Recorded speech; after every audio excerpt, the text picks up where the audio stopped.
Hello friends, எல்லாருக்கும் வணக்கம். இன்றைக்கி நம்ம வீடியோவில் மீதமாக இருக்கிற இட்லியை வச்சு ஒரு ரெசிபி பண்ண போகிறோம். பெப்பர் இட்லி எப்படி பண்ணுறதுன்னு பார்க்கலாம். முதல்ல ஒரு பேனில் 4 டேபிள் ஸ்பூன் எண்ணெய் ஊற்றிக்கலாம். இன்றைக்கி நான் 5 இட்லி எடுத்திருக்கேன். 5 இட்லியும் இந்த எண்ணெயில் நல்லா கோல்டன் ப்ரௌன் கலர் ஆகிற வரைக்கும் நல்லா ஃப்ரை பண்ணி எடுத்துக்கலாம். இந்த மாதிரி ஃப்ரை ஆனதுக்கப்புறமா இட்லியை வேறு ஒரு பாத்திரத்தில் மாற்றி வச்சுக்கலாம். இப்போ அதே பேனில் 3 டேபிள் ஸ்பூன் எண்ணெய் ஊற்றிக்கலாம்.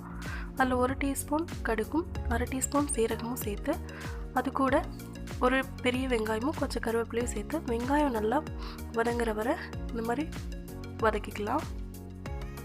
இப்போ அதில் 1 டீஸ்பூன் இஞ்சி பூண்டு பேஸ்ட்டு சேர்த்துக்கலாம். அது நல்லா வதங்கினதுக்கப்புறமா தேவையான மசாலா சேர்த்துக்கலாம். 1/2 டீஸ்பூன் மிளகாத்தூள், 1 டீஸ்பூன் மிளகுத்தூள், 1 டீஸ்பூன் கரம் மசாலா, தேவைக்கேற்ப உப்பு சேர்த்துக்கலாம். இப்போ மசாலா பச்சை வாசம் போகிற வரை நல்லா அந்த மாதிரி மிக்ஸ் பண்ணி விட்டுருக்கேன். பச்சை வாசம் போனதுக்கப்புறமா நம்ம ஃப்ரை பண்ணி வச்சுருக்க இட்லியை சேர்த்து மசாலா கூட நல்லா மிக்ஸ் ஆகிற வரை இந்த மாதிரி கலந்து விட்டுடலாம்.